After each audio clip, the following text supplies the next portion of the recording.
Hai guys, pernah nggak sih kalian dengar suara burung super merdu di tengah malam? Terus penasaran, itu suara apa?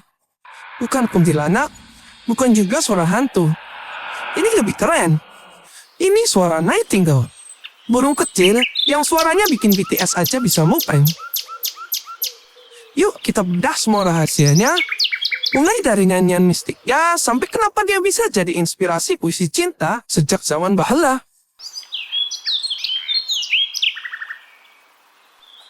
Pertama, kenalin dulu, Lucinia megarinos.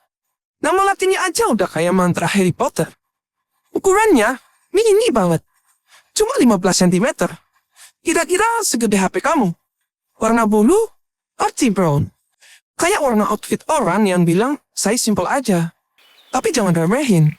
Di balik tampang low profile ini, dia punya suara yang bikin alam semesta auto silent.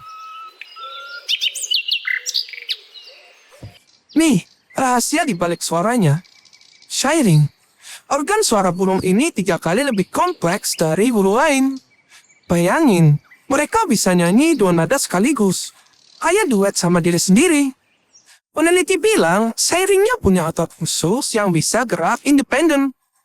Dia bisa sambil nambahin nada tinggi, seperti DJ yang remix lagu live. Dan mereka itu pengelola shotcore. Tiap tahun, Nightingale Eropa terbang 5.000 km ke Afrika, lewatin Gunung Sahara, tanpa Google Maps. Mereka pakai magnet di mata buat navigasi. Bahkan, rute migrasinya sama persis kayak leluhur mereka 120.000 tahun yang lalu. Bayangin, dari zaman manusia masih ngumpulin buah buat hidup, mereka udah punya GPS built-in.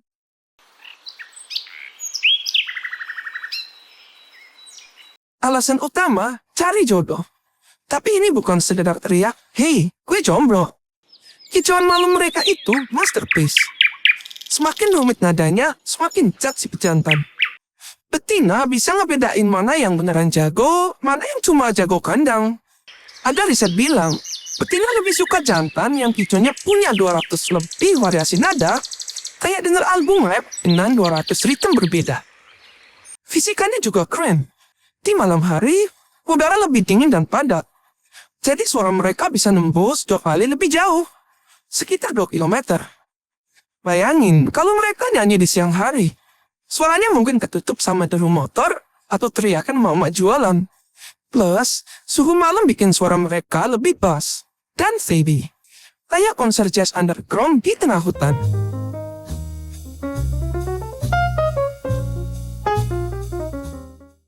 Gimana sih proses belajarnya sampai mereka bisa keren banget kalau nyanyi? Di umur 2 minggu, mereka mulai nge-freestyle ocehan random kayak bayi belajar ngomong. Terus di umur 1 bulan, mereka nyontek icon papa mamanya kayak anak kecil niru TikTok dance.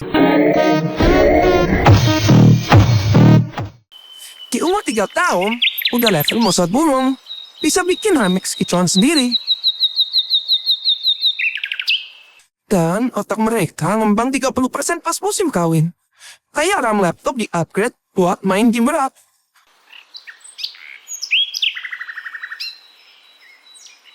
Sejak zaman Yunani kuno, Nightingale udah jadi superstar. Mitos bilang, mereka itu putri raja yang dikutuk jadi burung. Terus, nyanyinya jadi ratapan sedih. Filosof Aristoteles sampai nulis tentang mereka di buku Historia Animalium. Kayak review album pertama di sejarah manusia. Di era romantis abad 19, Nightingale jadi muse para sastrawan. John Keats nulis puisi Ode to a Nightingale sambil ngopi. Katanya burung ini adalah penyanyi abadi yang gak terikat waktu. Hans Christian Andersen bikin dongeng The Nightingale sebagai kritik halus ke masyarakat yang suka hal palsu. Kayak zaman sekarang, yang lebih pilih AI daripada aslinya.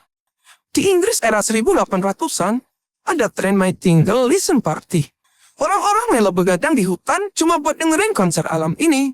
Kayak nongkrong di Coachella, tapi gratis dan dikelilingi nyamuk. Bahkan, Florence Nightingale atau perawat legendaris dijuluki The Lady with the Lamb karena kebiasaannya keliling malam, reinspirasi burung ini. Sekarang, suara mereka jadi ASMR favorit. Ada yang rekam terus dijual di YouTube buat bantu orang tidur. Bayangin, penghasilan Nightingale dari royalti mungkin lebih gede dari kita-kita yang masih ngekos. Sayang banget, cuma mereka sekarang turun 90% di beberapa daerah. Kenapa? Yang pertama, rumah mereka dirambah. Habitat aslinya yaitu sumak belukar diubah jadi villa, mall, atau kebun monokultur. Terus, yang kedua, polusi suara. Kicauan mereka ketabrak suara motor, musik dangdut, atau TikTok remix. Yang ketiga, perubahan iklim. Jadwal migrasi mereka kacau. Kayak kita yang bingung mau pakai jaket atau kaos karena cuaca nggak menentu. Tapi jangan sedih. Ada Nightingale Squad di Inggris yang bikin gerakan keren. Tanam ribuan sumak beri buat makanan mereka, pasang speaker pemutar suara Nightingale biar mereka datang, terus bikin zona silent disco di hutan, area bebas polusi suara buat para guru bernyanyi. Dan yang bikin salut, Nightingale kota udah berevolusi. Mereka naikin pitch suaranya biar nggak ketutup suara klakson. Kayak pas kita teriak "woi" di tengah konser. Kalau kalian mau lihat langsung habitat dari Nightingale ini, kalian bisa datang ke hutan Donana, Spanyol. Nightingale di sini fluent Spanish. Kicauannya kayak lagu flamenco. Terus, kalian bisa berkunjung ke Taman Nasional Dedia Yunani. Sambil lihat Nightingale, bisa sekalian cari inspirasi buat novel mitologi. Atau kalian juga bisa ke kebun belakang rumahmu. Siapa tahu mereka lagi tur ke Indonesia. Tapi jangan dikira hantu ya. Jadi, Nightingale itu penyanyi indie alam yang udah jadi legenda sejak zaman mitos sampai era YouTube. Mereka ngajarin kita kecil-kecil bisa ngerok.